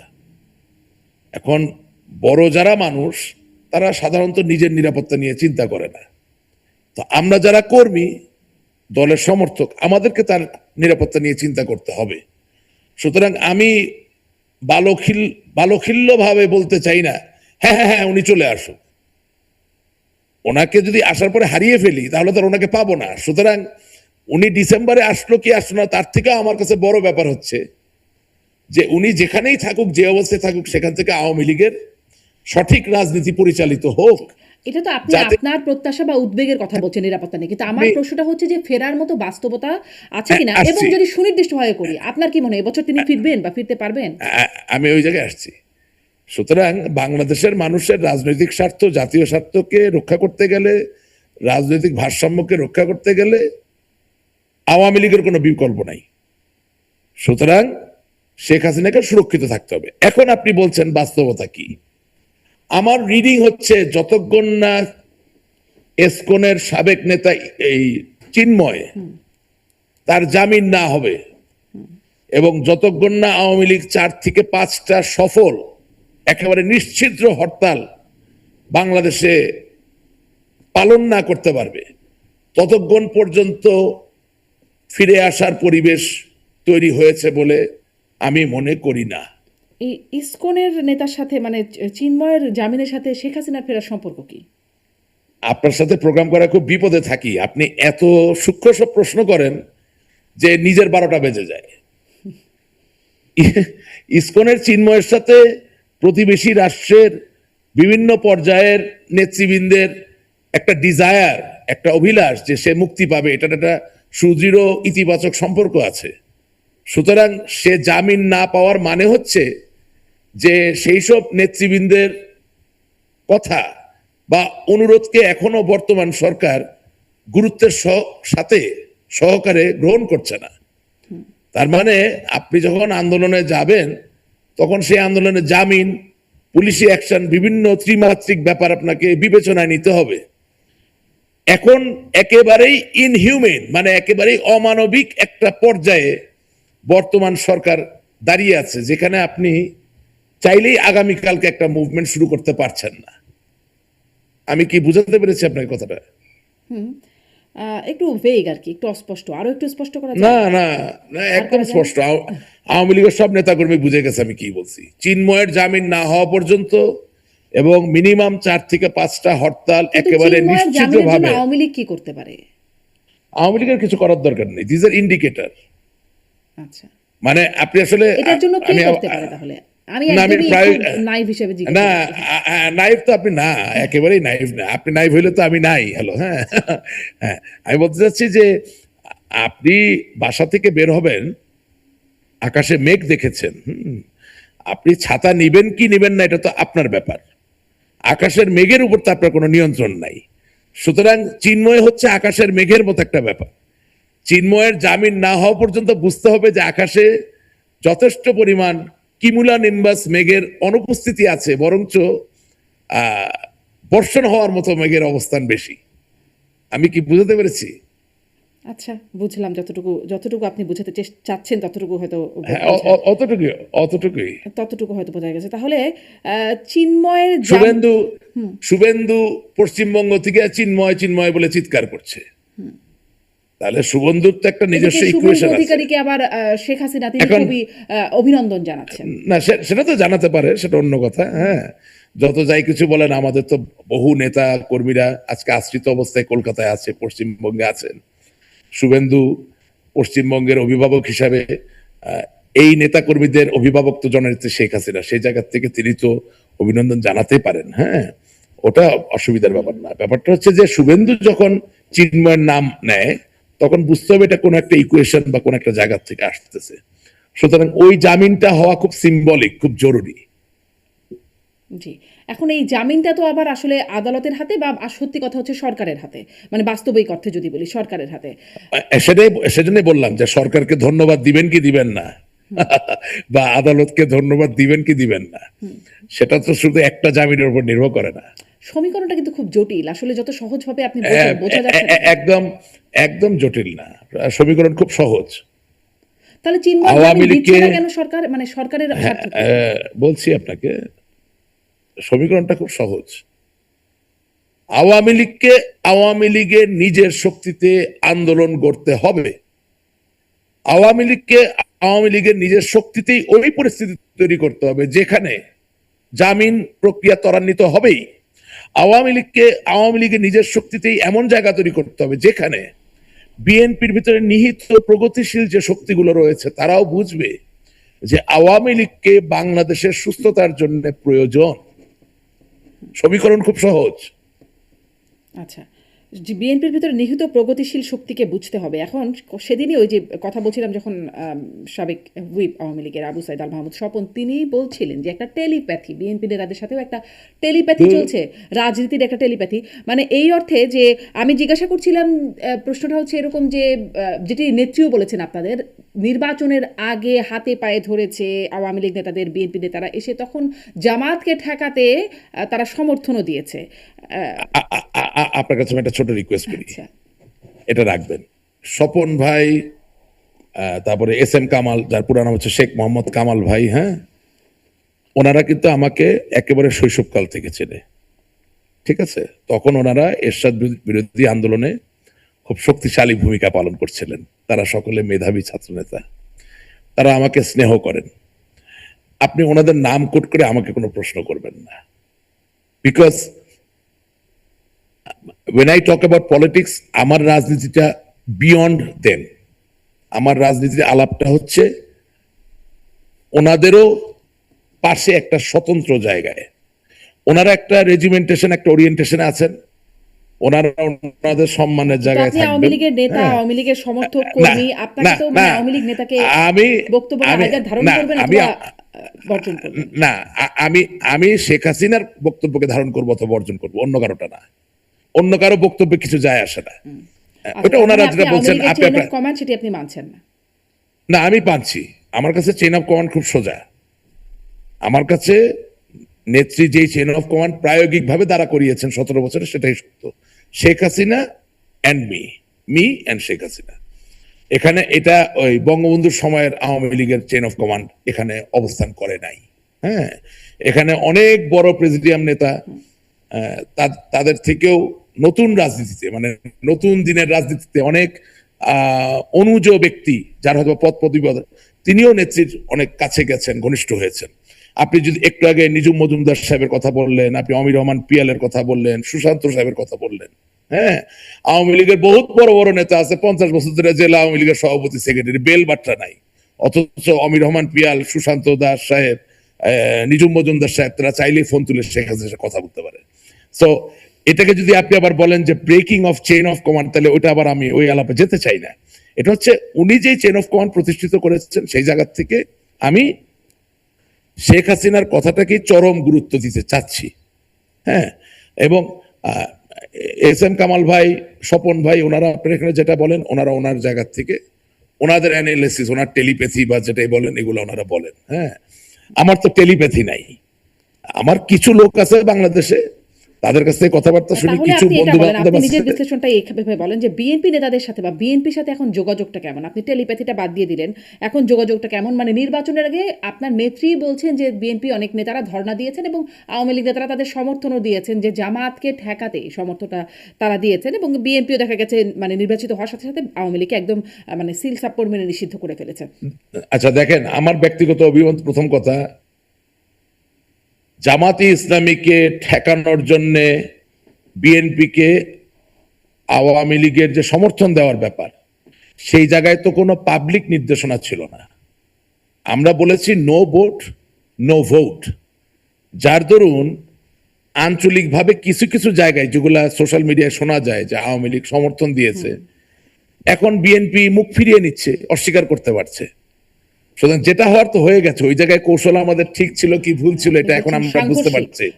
নো ভোটের সাথে বিএনপির ধর্ণা দেওয়া এবং তাদের সমর্থন দেওয়াটা সাংঘর্ষিক। হ্যাঁ, সাংঘর্ষিক। আমরা চুপ করে থাকতে পারতাম, এনিওয়েজ আমরা চুপ করে ছিলাম না। আমাদের সবকিছু নিয়ে কথা বলা লাগে বলেছি আমরা, এবং সেটার জন্য এখন যেটাকে সহজ কথিত ভাষায় বলে চোখ পাল্টি দেওয়া, এখন চোখ পাল্টি দেওয়াটা সহজ হয়ে গেছে, ঠিক আছে না?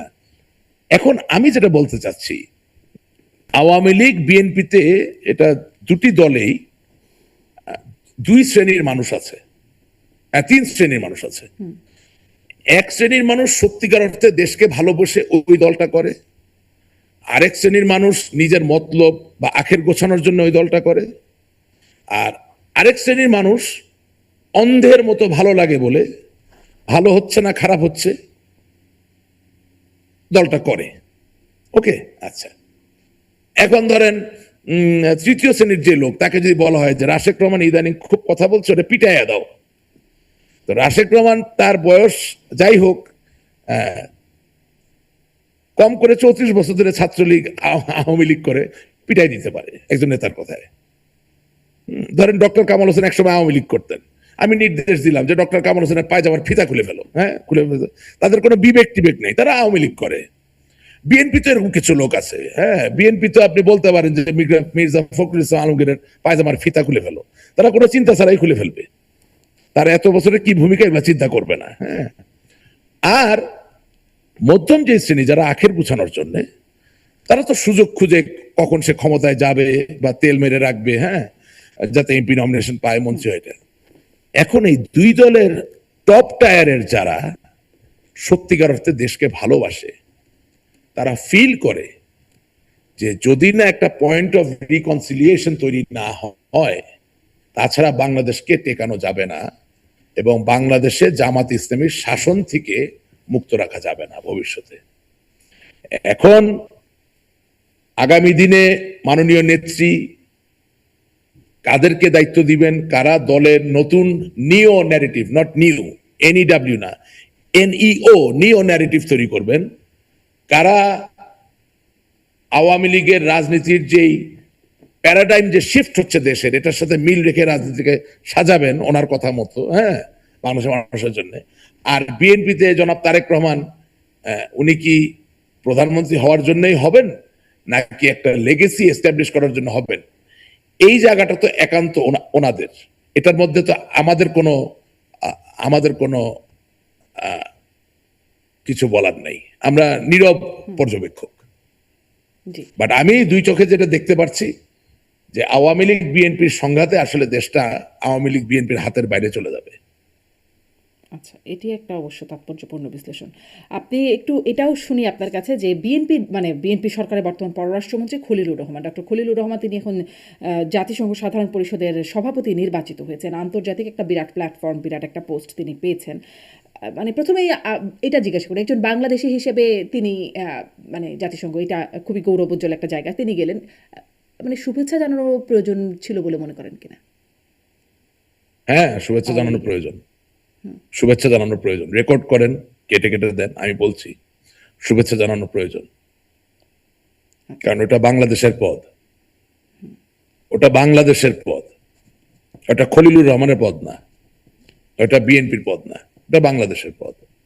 এবং তার থেকে বড় কথা, সোশ্যাল মিডিয়ায় এটা নিয়ে আমাদের ট্রল করা উচিত না, এই কারণে যে আন্তর্জাতিক পরিমণ্ডলের ডেমোক্রেসির সংজ্ঞাটা একটু আমাদের থেকে বেশি সভ্য, ইন দ্য সেন্স যে বাংলাদেশ ৯৯টা ভোট পেয়েছে আর বাংলাদেশের বিরুদ্ধে সাইপ্রাস পেয়েছে ৯১টা ভোট। যেই মুহূর্তে বাংলাদেশের পক্ষ থেকে জনাব Khalilur Rahman United Nations General অ্যাসেম্বলির সভাপতি হিসেবে দায়িত্ব গ্রহণ করলেন, সেই মুহূর্তে ওনার ভোট আর ৯৯ নয়, সেই মুহূর্ত থেকে ওনার vote ১৯০। That means he serves all, and all of them who have taken part in that election, they also believe that he is their president. অর্থাৎ ইউরোপিয়ান সাইডের সাইপ্রাসের দুটো ভাগ আছে আপনি জানেন, একটা হচ্ছে টার্কিশ সাইড আর একটা হচ্ছে European side, Greek side. Greek সাইডের সিপ্রিয়ান মানে সাইপ্রাসের জাতিসংঘের স্বীকৃতি আছে, টার্কিশ সাইডের সাইপ্রাসের জাতিসংঘের স্বীকৃতি নাই। সুতরাং যেই মুহূর্তে ৯৯ এবং ৯১ প্রকাশিত হয়ে গেল এবং খলিলুর রহমান সাহেব দায়িত্ব নিয়ে নিলেন, নির্বাচনের ফলাফল ঘোষিত হলো, সেই মুহূর্ত থেকে সাইপ্রাসের যিনি প্রেসিডেন্ট পদপ্রার্থী ছিলেন তিনিও মেনে নিয়েছেন যে জনাব খলিলুর রহমান তার সভাপতি। আমি মনে করি এটা আমাদের জন্য একটা সুবর্ণ সুযোগ তৈরি করেছে, কারণ এখন আমাদের সাবেক পররাষ্ট্রমন্ত্রী জনাব হাসান মাহমুদ ভুলেছে, উনি এবং আমাদের আরেকজন সাবেক পররাষ্ট্রমন্ত্রী ডক্টর আব্দুল মোমেন সহ আওয়ামী লীগের যে সকল নেতা কর্মীরা বাংলাদেশের বাইরে আন্তর্জাতিক পরিমণ্ডলে আওয়ামী লীগের পক্ষে কথা বলতে চান, তারা বাংলাদেশের নাগরিক হিসেবে আজকে জাতিসংঘে গিয়ে তারা খলিলুর রহমানের সাথে দিন দরবার করার, দেখা করার, কথা বলার, অভিযোগ করার জায়গা একটা খুঁজে পেলেন।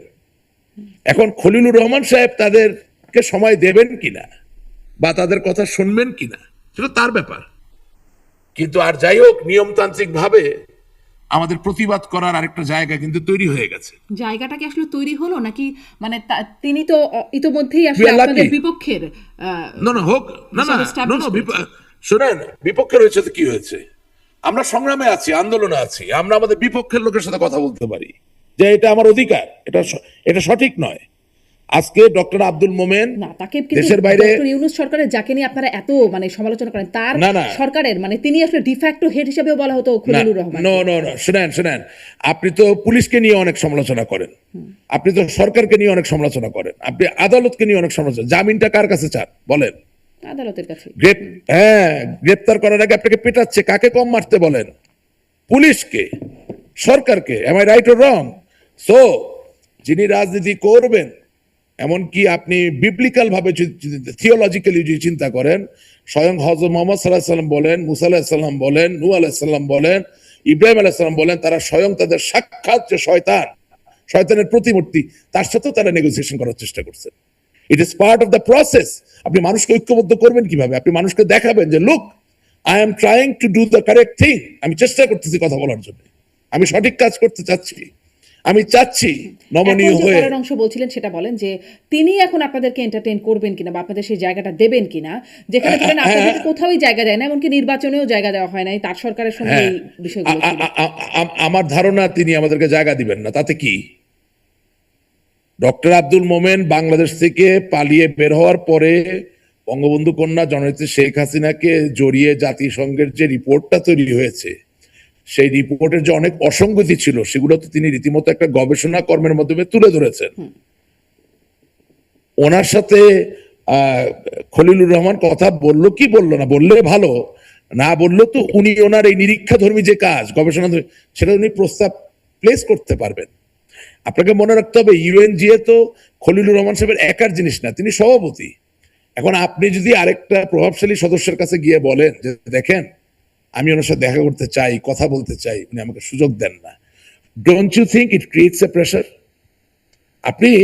আমরা ব্রাসেলস থেকে শুরু করে সারা দুনিয়ার সব জায়গায় পিনা ব্যানার নিয়ে দাঁড়াইয়া 10-15 লোক আমরা প্রোগ্রাম করেছি, কিন্তু আমাদের পক্ষ থেকে কোনো কংগ্রেসম্যান, কোনো সিনেটর, কোনো মেম্বার অফ পার্লামেন্ট, কোনো দেশের কোনো পররাষ্ট্রমন্ত্রী কারোর সাথে আমাদের দেখা সাক্ষাতের একটা ছবি নাই, একটা ভিডিও নাই। আপনি অ্যাটলিস্ট একটা জায়গা তো পাইলেন। বাংলাদেশে একজন জিতছে, এখন তো তার মাথা খারাপ করে ফেলতে পারবেন যদি আপনি প্রক্রিয়া জানেন। তাহলে আপনি মনে করছেন যে এটি মানে খলিলুর রহমানের জাতিসংঘ সাধারণ পরিষদের সভাপতি নির্বাচিত হওয়া এটি আপনাদের জন্য মানে আওয়ামী লীগের জন্য একটা গুড সাইন? শুনেন, খলিলুর রহমান সাহেব জানে তার কোনো নির্বাচনী এলাকা নাই।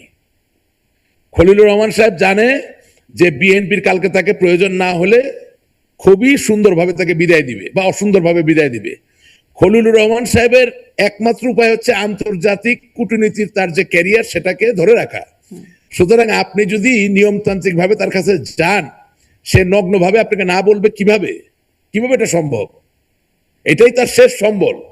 সে কি বাংলাদেশের প্রধানমন্ত্রী হবে? হবে না। সে কি বাংলাদেশের রাষ্ট্রপতি? হবে না। কিন্তু বাঙালির যে স্বভাব, আমরা অবসরে যেতে চাই না, আমাদের দাঁত পড়া পর্যন্ত আমরা কিছু না কিছু একটা করতে চাই। হ্যাঁ, আমাদের দেশে নাতি পুতি ছেলে মেয়ে ফ্যামিলির কোনো মূল্য নাই, আমরা খুব সেলফ সেন্টার্ড পিপল, আমরা আছি নিজেদেরকে নিয়ে। আমার দাঁত পড়ে যাইতেছে তাও খোদার ফজলে হাত পা সবকিছু দিয়ে চাইপে ধরে রাখি। We don't believe in retirement. হ্যাঁ, আল্লাহ তাআলা তো এমনি এমনি হযরত মুহাম্মদ সাল্লাল্লাহু আলাইহি ওয়াসাল্লামকে এত অল্প বয়সে নবুয়ত দেয় নাই। তাড়াতাড়ি নবী রাসূল হও, দুনিয়ার মানুষের হেদায়েত করো, আমার কাছে তাড়াতাড়ি চলে আসো। প্রত্যেকটা একটা সময় থাকে। হ্যাঁ, এখন কথা হইলো যে খলিলুর রহমান সাহেব খোদার ফজলে উনি রিটায়ারমেন্টে যাবেন না। কিভাবে যাবেন না? পররাষ্ট্র মন্ত্রিত্ব যাবে, ইউএনজিও সভাপতিত্ব যাবে, তারপর কনসালটেন্সি করবে। এখন কনসালটেন্সি করতে গেলে বা কিছু করতে গেলে তার ট্র্যাক রেকর্ড রাখা লাগে। এখন আমি মনে করি ডক্টর মোমেন সাহেব ওনারা ভালো জানে কিভাবে যোগাযোগ স্থাপন করতে হবে, যোগাযোগ করা উচিত, এবং এই যোগাযোগের মাধ্যমে বিশ্ব ব্রহ্মাণ্ডে মানুষের সামনে দেখাতে হবে যে আওয়ামী লীগ শুধু নয়, বাংলাদেশের একটা বিরাট বড় জনগোষ্ঠীর উপর কত বড় অন্যায় এই বর্তমান সরকার এবং পূর্ববর্তী সরকার করেছে। আমার জায়গাগুলো অনেকে কানেক্ট করতে পারবে না, but this is the way, this is how you do ইট।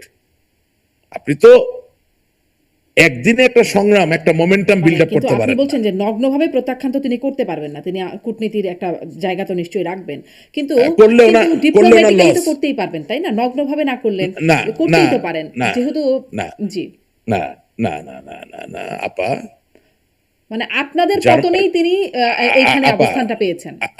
আপা আপা, জার্মানির কোন সি বিচে গিয়ে আপনি যদি নগ্ন হন, ওটা তো কোনো ক্রাইম হবে না, ওটা খুব ডিপ্লোম্যাটিক হবে। নগ্ন বলতে বুঝাচ্ছি আপনি যেভাবে না বলেন ওনার পক্ষে যাবে না। এখন উনি যদি বুদ্ধিমান হয় উনি প্রত্যাখ্যান করবেন না। আমি তো জানি না উনি, ওনাকে তো আমি ওনাকে চিনি, বাট অত ব্যক্তিগতভাবে তো চিনি না।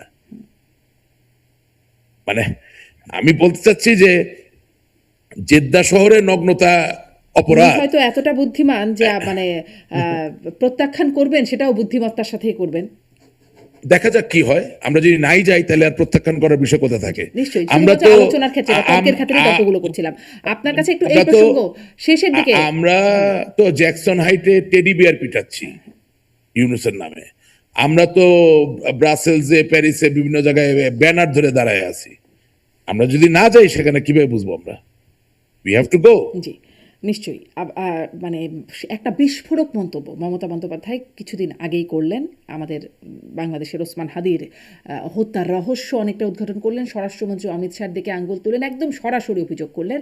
আবার এদিকে ওমর হাদি, ওসমান হাদির ভাই, তিনি বলে দিলেন যে এর সাথে জামাত আমিরের পিএস আছে একজন, বিএনপি সরকারের মন্ত্রী এমপি আছে, আর অন্তর্বর্তী সরকারের কয়েকজন উপদেষ্টা আছে। আপনাদের উপর থেকে একটু দায়ভার, মানে অভিযোগের তীর তো শুরুতে আপনাদের মানে আওয়ামী লীগের উপরে ছিল আর কি, এবং জাহাঙ্গীর কবির নানকের পিএস, তিনি তার বিরুদ্ধে মানে তদন্তে তাদের নাম আসছে। একটু কি আপনারা মানে আপনাদের দিক থেকে তীর অন্যদিকে যাচ্ছে নাকি?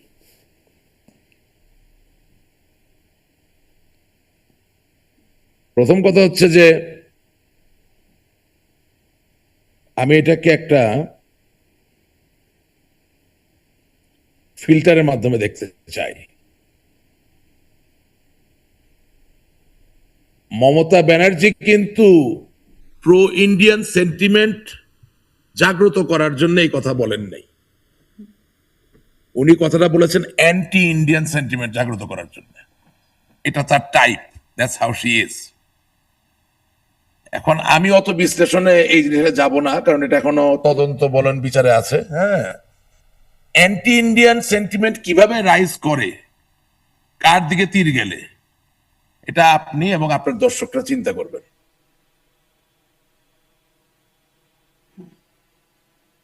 It is too early. Mamata Banerjee কোন মোটিভ থেকে এই কথা বলেছেন সেটা আপনাকে অ্যানালিসিস করতে হবে। ওনার বক্তব্যের পিছনে নি কয়টা নাম ঢেকে রেখেছেন, ওটা অনেক অনেক নগণ্য গৌণ একটা ব্যাপার। She has done it because উনি একটা অ্যান্টি ইন্ডিয়ান সেন্টিমেন্টকে নেড়ে দিতে চান। এটা খুবই বিপজ্জনক। আর তার থেকেও বড় কথা, একটা দেশের স্বরাষ্ট্রমন্ত্রীর সাথে একটা দেশের মুখ্যমন্ত্রীর যে আলাপ আলোচনা হলো, আপনি তখন প্রকাশ করলেন না, এখন করবেন কেন? These are not professional statements. এগুলোকে আমি যত ছোট মানুষই হয়ে আমি এগুলোকে সাপোর্ট করতে পারি না। বিকজ প্রত্যেক মন্ত্রীর একটা গোপনীয়তার শপথ থাকে, সেটা মুখ্যমন্ত্রীর যেমন থাকে, কেন্দ্রীয় মন্ত্রীরও থাকে। আজকে উনি যতটুকু বলেছেন সেটাকে নিয়ে আমি আলাপ বেশি করব না এই কারণে, কারণ আগামী দিনে তো আমি মন্ত্রী হব, আপনিও মন্ত্রী হতে পারেন। যদি এটাই হয় যে স্টানবাজির জন্য আমরা গোপনীয়তার শপথকে ভায়োলেট করি, তাহলে আপনার হাতে তো দেশ নিরাপদ নয়। এমনিতেও তো নিরাপদ না। যদি এই গোপনে না, যদি এই কর্মগুলো করেন তাহলে কিভাবে হবে সেটা নিরাপদ? সেটা চোর চোরটা যাদের হাতে দেশ নিরাপদ না, সেটা সময় তাদের বিচার করবে, আল্লাহ বিচার করবেন। আমাদের হাতে দেশ নিরাপদ। এখন মমতা ব্যানার্জি যে কার্ড প্লে করেছেন ভারতের রাজনীতিতে, উনি অবশ্যই প্রশ্নের সম্মুখীন হবেন যে আপনার সাথে কেন্দ্রীয় মন্ত্রী ইন কনফিডেন্স একটা কথা বললেন, আজকে আপনি মুখ্যমন্ত্রীর থেকে বাইরে হয়ে গেছেন বলে আপনি এখন শপথ ভঙ্গ করে সব বলে দিবেন। So it's something greater, it has a greater consequence. হ্যাঁ, বাট এটা আমি আবার না যে সত্য বেরিয়ে না আসুক সেটা আমি বলি না, বাট সত্য কখন ডাইভালজ করবেন কখন করবেন না এগুলো আছে। যেমন ধরেন আপনার সাথে তো আজকে বেশ লম্বা অনুষ্ঠান হচ্ছে, সবশেষে একটা বলি, তোফায়েল আহমেদ সাহেব উনি একটা অনুষ্ঠানে প্রধান অতিথি, সেই অনুষ্ঠানের বিশেষ অতিথি আমাদের অধ্যাপক আনোয়ার হোসেন সাহেব। হ্যাঁ হ্যাঁ হ্যাঁ জি, আর আমি বিশেষ অতিথি। তো অনুষ্ঠানটা হচ্ছে একজন ধর্নাঢ্য ব্যক্তি, তিনি মাঝে মাঝে গান গান, মাঝে মাঝে কবিতাও লেখেন, এবং উনি মিডিয়া ব্যক্তিত্ব কোনো না কোনো একভাবে, কিন্তু গান বা কবিতা কোনোটাই খুব ভালো হয় তা না আসলে। হ্যাঁ, এমনও হতে পারে যে অনেক সময় ওনার গানের কারণে বা কবিতার কারণে মানুষের স্ট্রোক হইতে পারে, হার্ট অ্যাটাক হইতে পারে। মানে ধরেন ডিবি অফিসে যখন ধরে নিয়ে যাওয়া হয়, শুনেছি আমি, সত্য মিথ্যা জানি না, বা ডিজিএফআই ধরে তখন করে কি একটা চেয়ারে, ছোট চেয়ারে বসানো হয়, যেটাতে আসলে হেলান দিয়ে ঘুমানো যায় না, উপরে একটা খুব শক্তিশালী বাতি জ্বালানো থাকে এবং একটা ঘন্টা, পাগলা ঘন্টা কন্টিনিউসলি বাজতে থাকে, যার দরুন আপনাকে মারা হচ্ছে না, পেটানো হচ্ছে না, কিন্তু আলো এবং ছোট আকৃতির চেয়ার এবং ঘন্টা সবকিছু মিলে ঘুমাতে পারছেন না। তো যখন প্রায় 14-15 ঘন্টা এরকম যায়, তখন একটা সময় আপনার ঘুমানোর এত বেশি প্রয়োজন হয় যে আপনি বলেন, ভাই যা লাগবে বলেন, লিখে দিচ্ছি, সই করে দিচ্ছি, আমার ভাই মাফ করে দেন, আর টর্চার করে দেন না।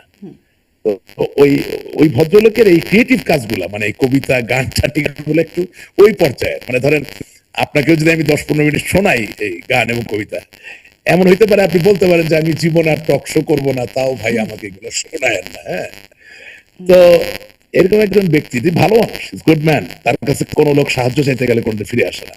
আপনার কিডনির অসুবিধা, হৃৎপিণ্ডের অসুবিধা, আপনার শরীর খারাপ, আপনার বাচ্চার চিকিৎসা, কার কথা বলছেন? না নাম দরকার নেই, অনেক বড় হৃদয়ের মানুষ, গেলে কোনো ফিরে আসে না, আল্লাহ তাকে বাঁচায় রাখুন, আমি তাকে খুব পছন্দ করি, ভালোবাসি।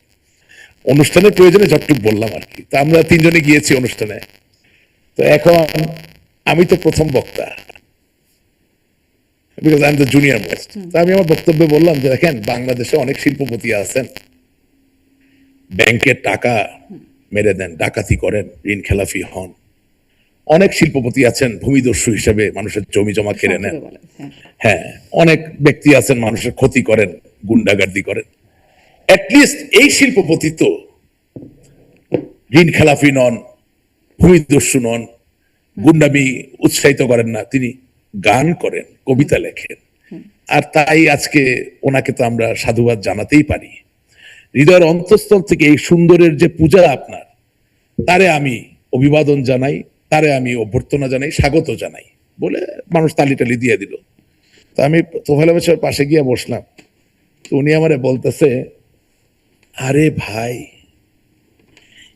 এইভাবে তেল মারলা, এইভাবে তেল মারলা, মিথ্যাও বললা না, সত্যও বললা, আবার খুশি হয়ে গেছে তো, বুঝলেন? তো সবশেষে এই কথাটা বললাম এই কারণে যে অনেক সময় অনেক সত্য একটু দেরি করে ভিন্নতার সাথে বলতে হয়, কারণ বেশি সত্য বলতে গেলে আবার সুন্দর কোনো কিছু সম্পূর্ণভাবে ধ্বংসপ্রাপ্ত হতে পারে। সুতরাং সত্যের সবচেয়ে বড় উদ্দেশ্য হচ্ছে সুন্দরকে রক্ষা করা। আপনি ভালো থাকবেন। জি, অনেক ধন্যবাদ রাশেক রহমান, আপনিও ভালো থাকবেন। আজকের মতো শেষ করি। দর্শক, ধন্যবাদ এতক্ষণ সাথে থাকার জন্য।